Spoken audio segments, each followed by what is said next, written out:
na sama-sama po kasi yan eh. Meron kasamang, anong ba tawag to? Mga fun and games. Pero napansin nyo, may masaya at may mga laro. Pero bumabalik naman doon sa seryoso, bumabalik tayo sa Bible. Amen!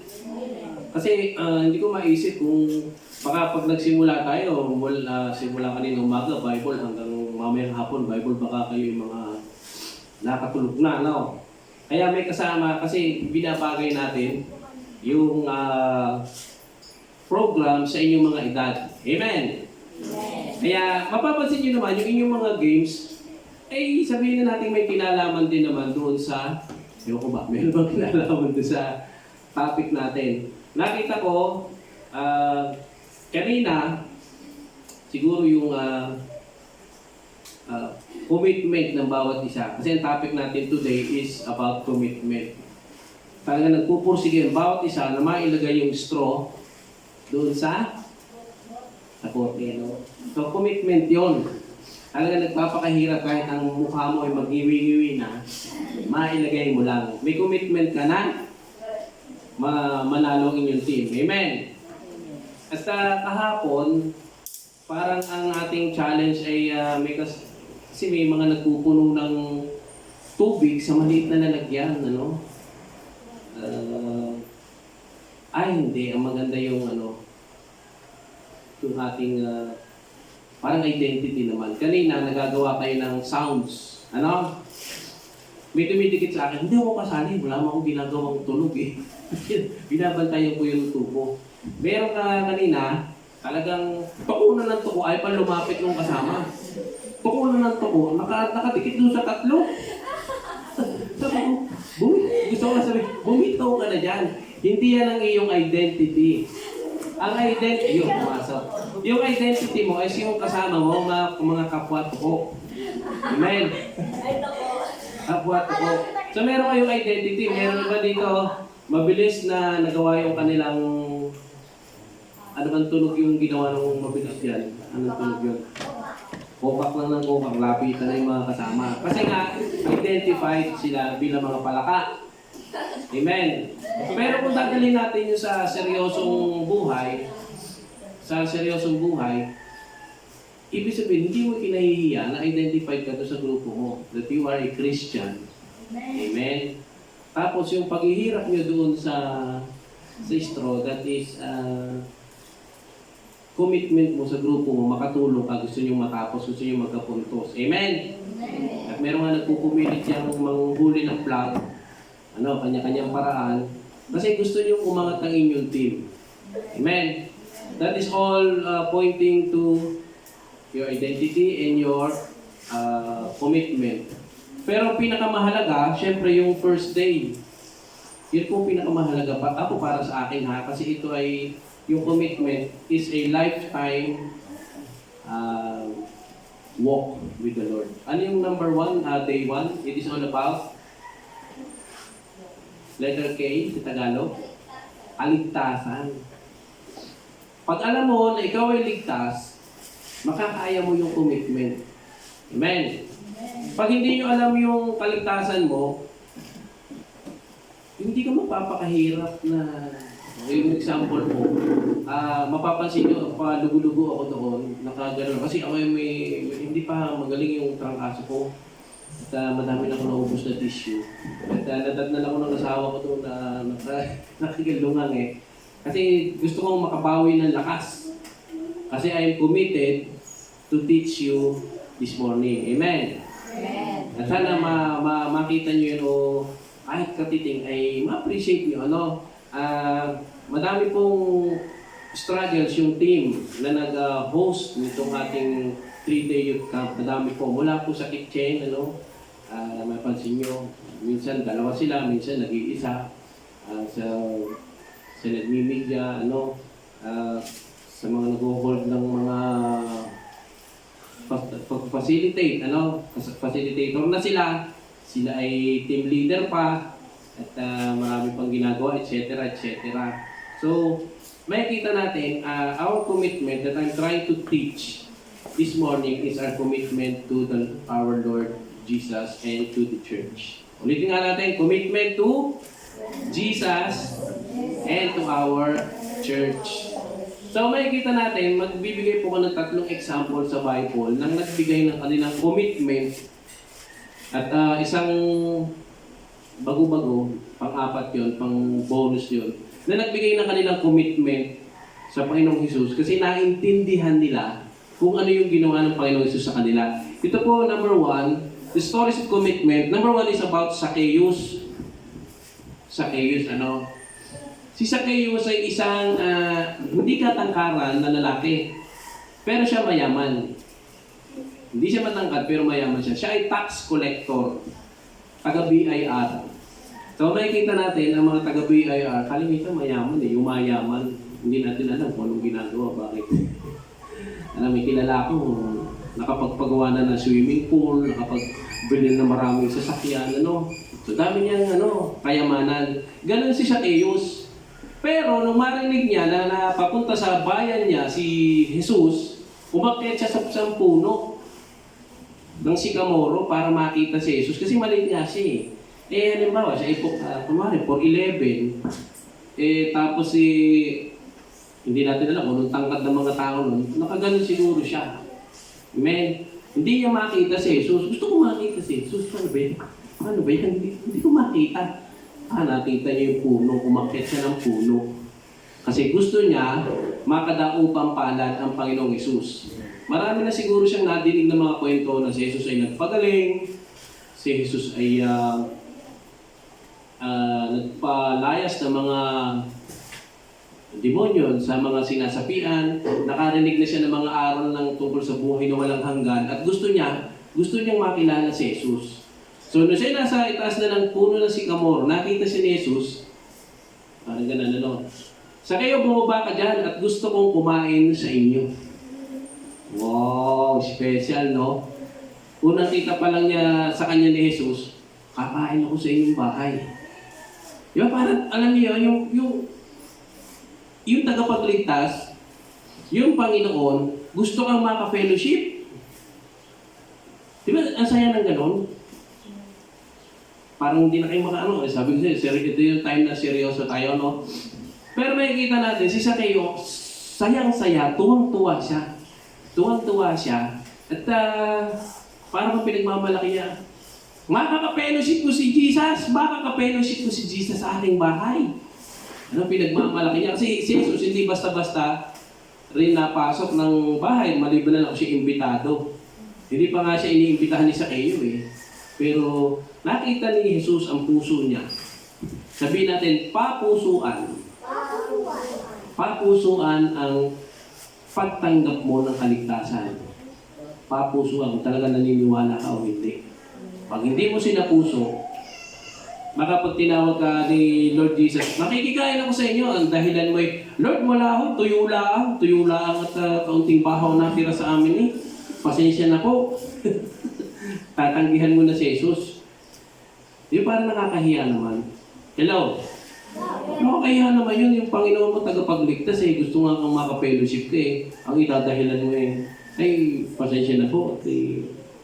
Wala akong bigas, wala akong kaya nga ng Lord mag-multiply ng 5 tinapay at 2 isda. Amen? Sabihin, wala pa sa puso. Wala pa sa puso kasi tinatanggihan si Jesus. I hope walang ganun dito sa atin. Walang tumatanggi sa Panginoong Jesus. Amen? Kasi personal ito eh. Personal na ito. Ano sabi ni Zacchaeus? Panginoon! Kasi taga-BIR. Lalabas yung kanyang lumang pamumuhay. Lalabas yung kanyang lumang pagkatao. Ipamimigay ko po sa mahihirap ang kalahati ng aking kayamanan. Mayaman pala si Zacchaeus, BIR. Ang tax mo ay 50. Gawin natin 100. Meron siya 50. Kung ilang tao yung magbibigay ng buwis, mayaman siya. Amen? Kaya sabi niya, kalahati po, ibibigay ko sa mahirap. At kung ako'y may nadaya, sigurado may nadaya siya. Kasi inaamin niya na dito.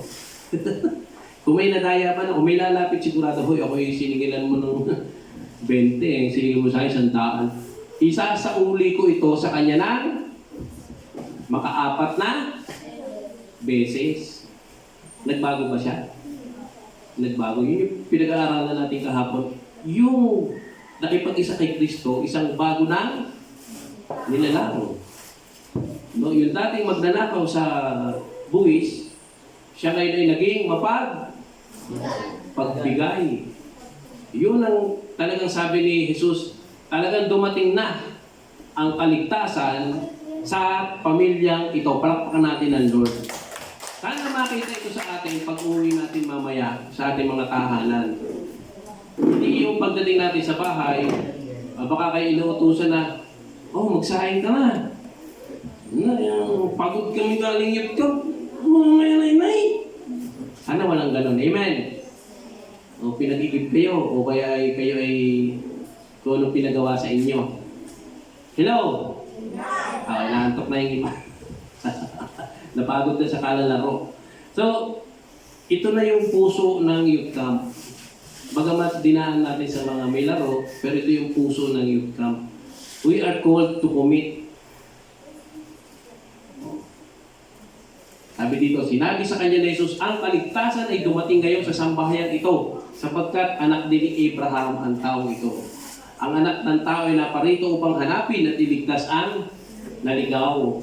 Palakpakan natin ng Lord. Sabi ng Apostol Pablo, manampalataya ka, ikaw ay maliligtas, ikaw at ang iyong sambahayan.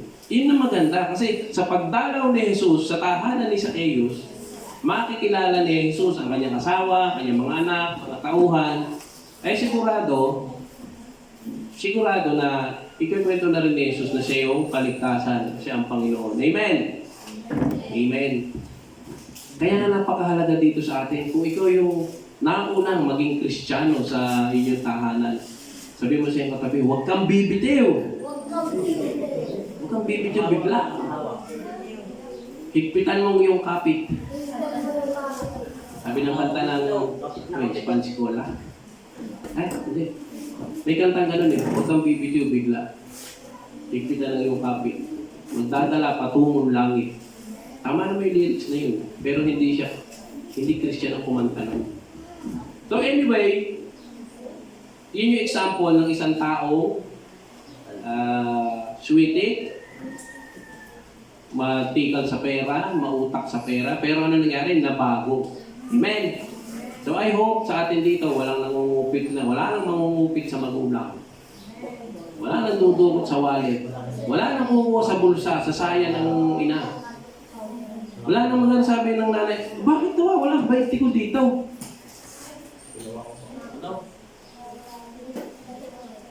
Sabihin April, ikaw ba makuha? Wala yung dito para wala takmaan. Amen? Amen. So, pinasasaya ko lang kayo. Kailangan po talaga ang ating commitment to change and to be a follower of Jesus. Amen? Number 2, sino po yung pangalawa nating example dito ng commitment? Siyempre, yung alibughang anak sa Lucas 15:19. Basahin po natin. Hindi na po ako karapat-dapat na tawaging anak ninyo. Ibilang na lamang ninyo kung isa sa inyong mga alila. Itong anak na ito, napakawalang respeto sa magulang. Kasi buhay pa yung magulang, sa ating kultura hinihingan niya na ng mana. Meron ba dito, buhay pa yung magulang nyo, hingin mo na yung mana mo? Mama, yung parte ko sa lupa, bigay mo na sa akin. Napakalapastangan naman noon. Amen?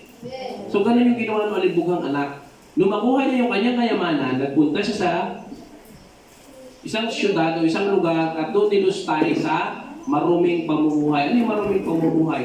Nagpunta sa bar, nagpunta sa sugalan, nagbayad siguro ng bayaran, prostitute, gano'n o. At nilustay ang pera, saglit lang. Pero nangyari, nagkaroon ng taggutom sa lugar at wala siyang makain. Nagtrabaho siya sa mag-aalaga ng baboy. At yung mga balat ng mga prutas, balat ng mga, sabihin natin, saba o kamote, gustong-gusto niyang kumain kasi gutom na siya. Wala magbigay sa kanya. Kaya sabi niya, babalik ako sa aking ama. sasabihin ko, hindi na po ako karapat-dapat. Itrato nyo na ako bilang isang alila. Commitment niya na siya ay magbabago na. Amen? Are we committed to change? Lalo pag uwi ngayon. Baka naman pagdating sa bahay, wala na tayo natutunan. Tinanong, anong natutunan niyo doon? Masaya po. Anong natutunan niyo? Ay, nag-enjoy po laro. Anong natutunan niyo doon? Anong sasagot niyo sa inyong mga magulang? Maglagay ng istro siya. Kung paano yung mamili. Sana may kwento niyo ito kung paano magsimula ng panibagong buhay. Hindi na po ako, Mama, patawarin niyo po ako, okay, pasawahin ko ako, nasagot sa inyo. Gawin niyo yung mamaya. Kung meron kayong nasaktan sa inyong kapatid, sa inyong mga magulang, humingi ng tawad. Makita yung simula ng pagbabago. Amen? Amen. Amen ha? Ang lakas ng amen ni Joshua ha?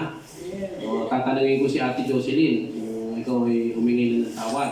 Kasi kailangan po yun. Kailangan makita. Wala na yung luma. Ano nakikita na? Bago. Bago ng pagkatao. Kaya, napakahalaga nito. Sabi niya, ano ba yung alila? Di ba ang alila mababa sa ranggo kaysa sa anak?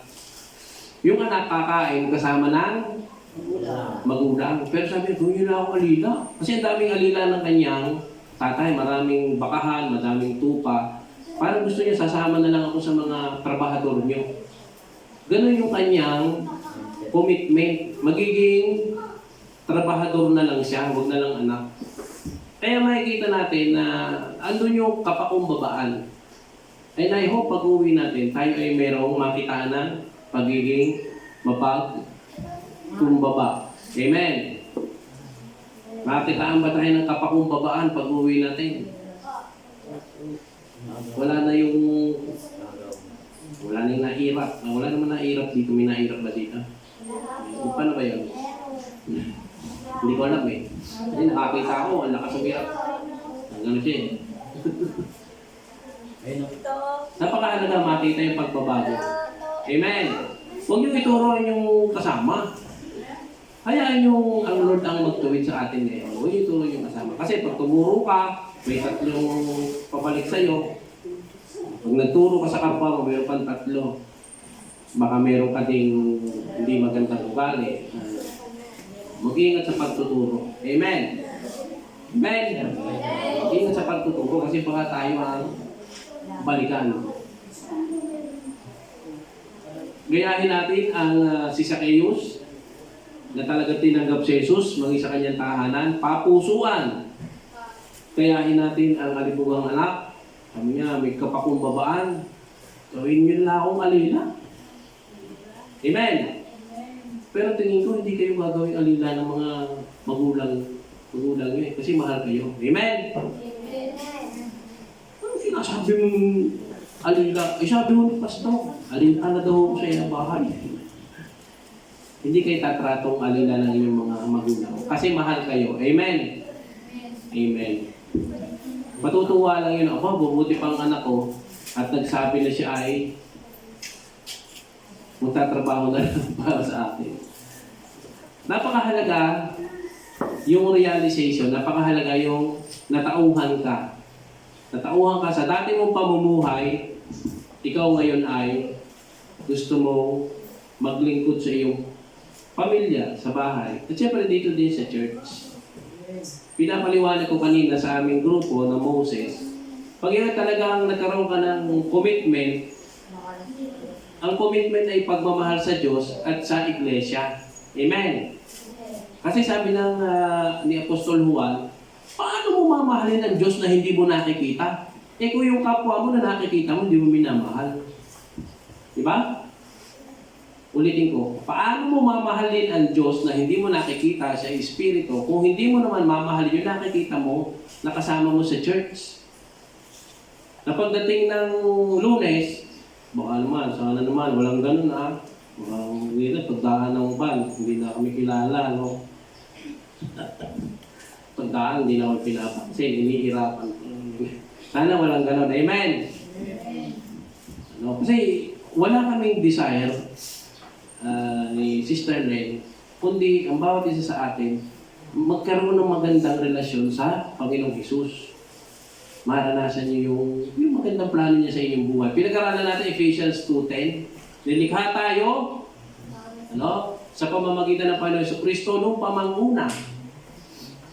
Para sa Kanya upang italaga tayo sa mabubuting gawa na dapat nating lakaran. Bawat isa dito may lalakaran kayo.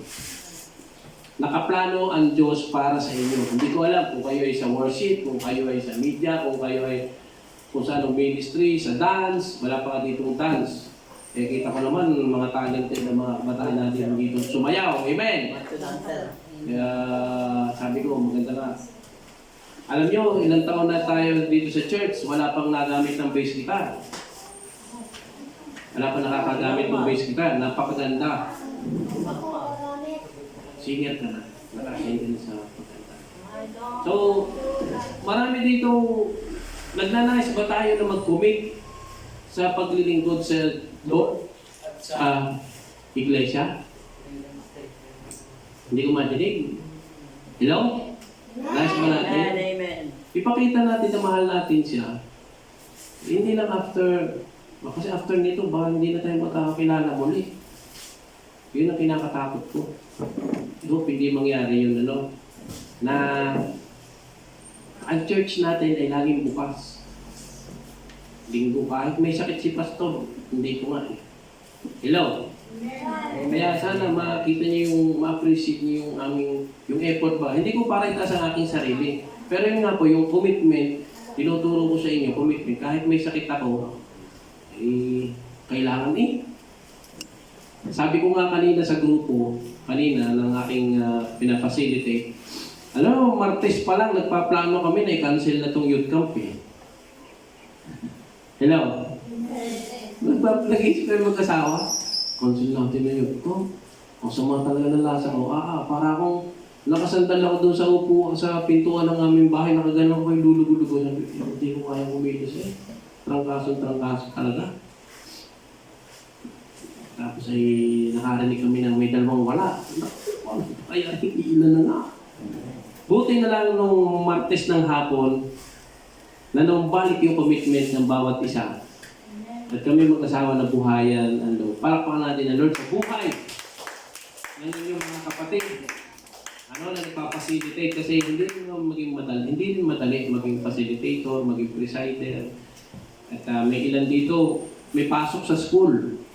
Pero iniwan ang school.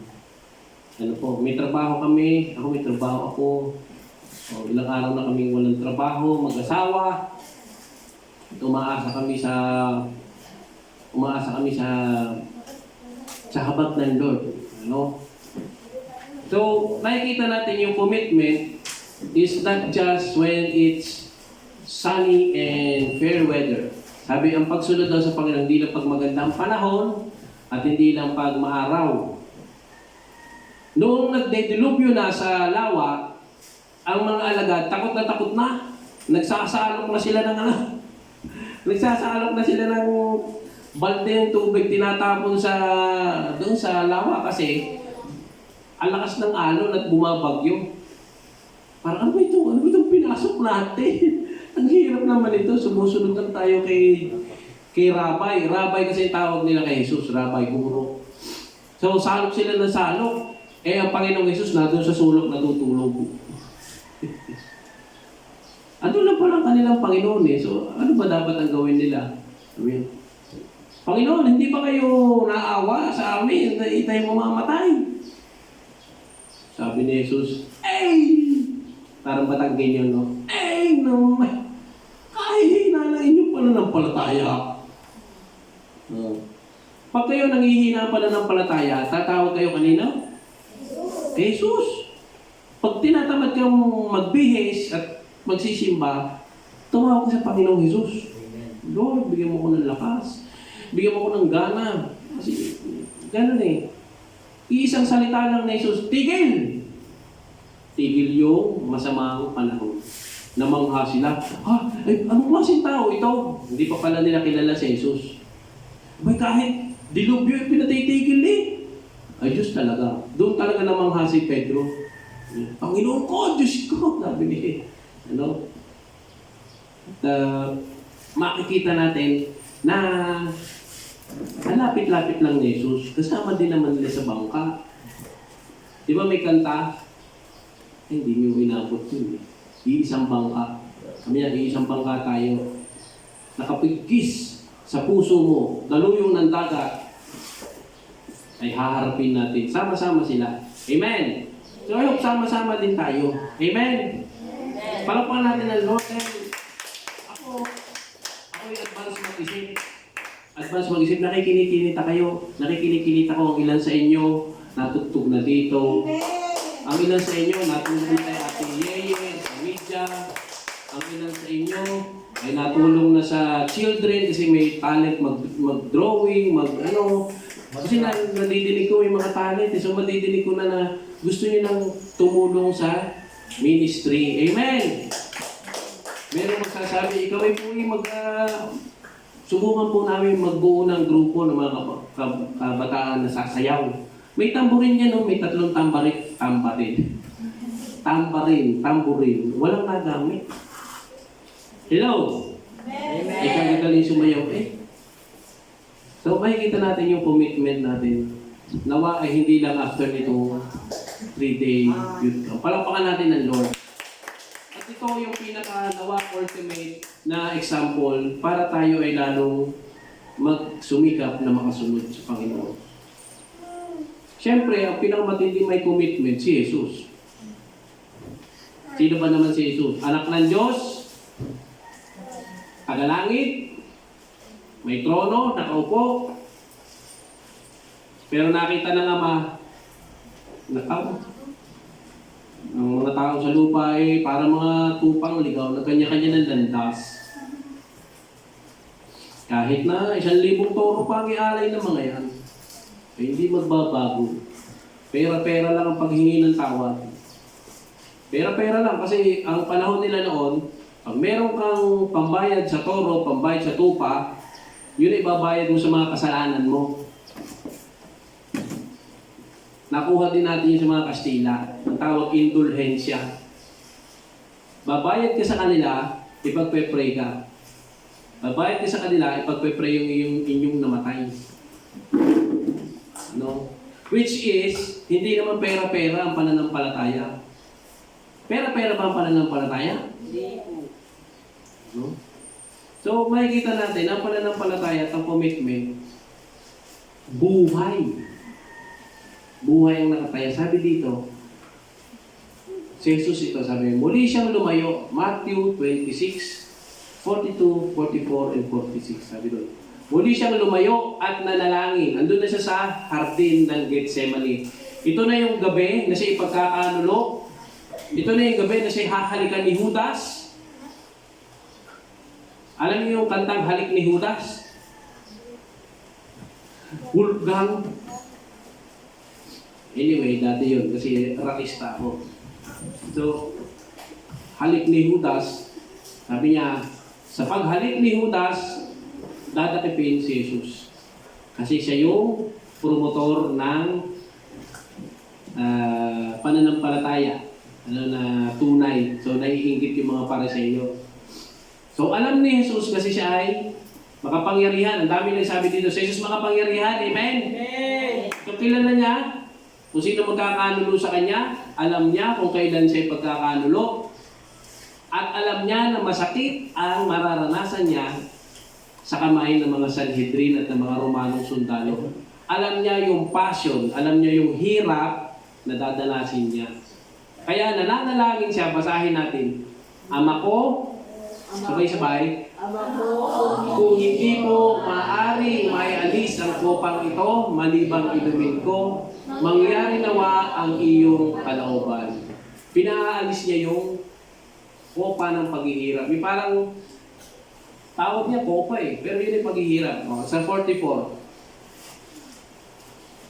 basahin na din natin, iniwan niyang muli ang 3 alagad at siya'y nanalangin at yun din ang kanyang sinabi. O, diba? So sabi niya, Ama ko, kung maaari itong kopa ng paghihirap, Ialis mo sa akin. Pero yung kalooban mo, sabi niya, pero yung kalooban mo ang maganap. Your will be done. Kaya dito, makikita natin, sabi at si Jesus ay namawis na halos parang ang pinapawis niya ay tubig at dugo. Kasi alam niya, mahirapan siya. Alam niya yung hirap na siya ay lalatiguhin na. Pagkatapos malatiguhin, siya ay kukutungan ng koronang tinik. Alam niya yun. Tapos alam niya na siya ay ihaharap kay Poncio Pilato, masasampal pa doon.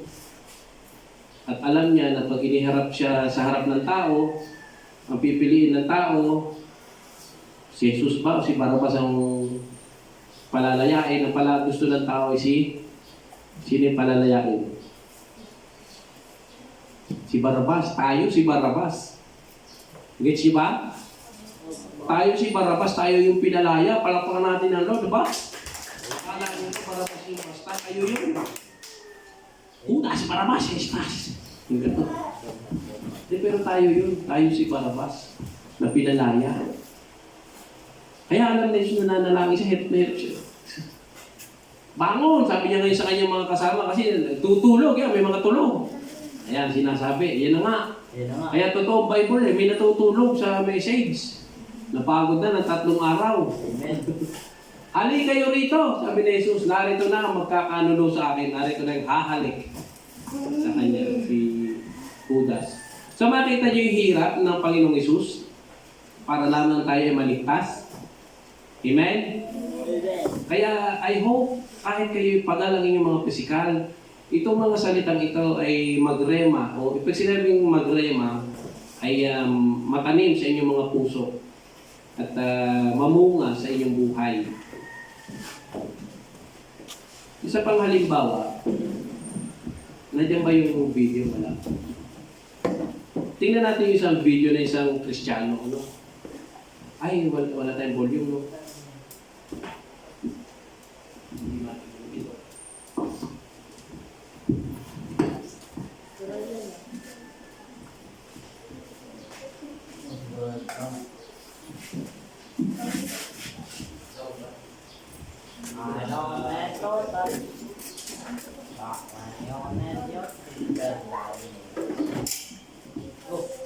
Paldo.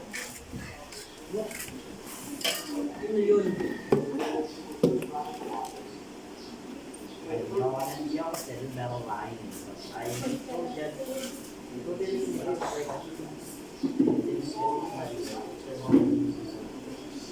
I have decided to follow.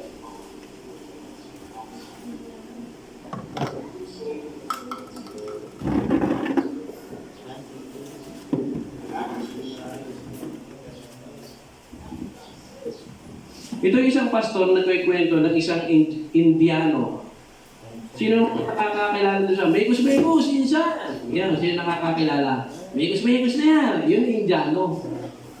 Pero kung tawagin natin, kumbati. Hello? Kilala niya mga mekus. So, sa India.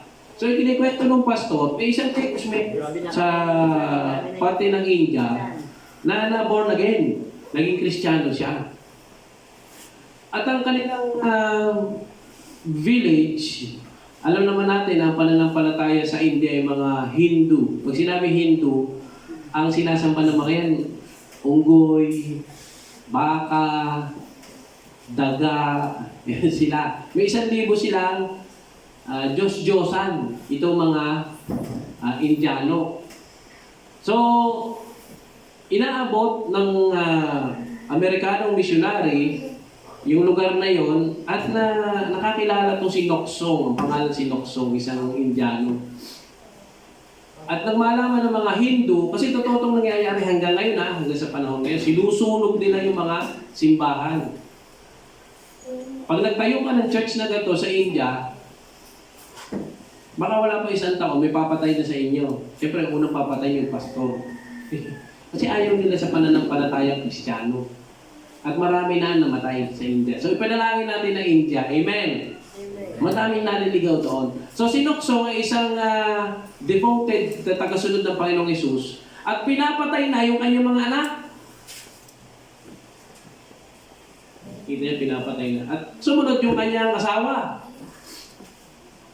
At siyempre, hindi mo naman kagad masasabing matapang na tao, hindi atakbo, tumakbo din siya. Pero nung siya masakol, naisip niya, ano pa ako tatakbo? Wala na naman ang aking mga anak. Wala na din naman ang aking asawa. Di patayin niyo na rin ako. At sinabi niya, sa salitang India, I have decided to follow Jesus. No turning back. No turning back. At yun yung ating inaawit kanina. Sa kanya nagmula yung lyrics ng ating inaawit kaninang bago na ating napakinggan kanina. Sabi ng lyrics, I have decided to follow Jesus. No turning back, no turning back. Kahit mamatay yung kanyang anak, mapapalangit na yun eh. Namatay yung kanyang asawa, mapapalangit na yun eh. O di sumama na din siya, mapapalangit na rin siya. Amen? Hello? Yun yung commitment ng tunay na Kristiyano. Dito hindi pa tayo sumasapit na ikaw ay papatayin dahil lang magsisimba ka. Maaaring asarin ka lang, biruin ka lang, o hindi ka lang paghandaan ng tanghalian pag-uwi, baka gano'n lang ang maranasan yung pag-uusig. Pero doon pinapatay. So sa atin hindi. Amen? Tayo malayang sumamba. Amen? Kaya I hope yung ating commitment, masuklian natin ang ating devotion sa ating Panginoon. Amen? Amen. Kayo yung susunod na generation ng mga Christian dito sa Santol. Hello?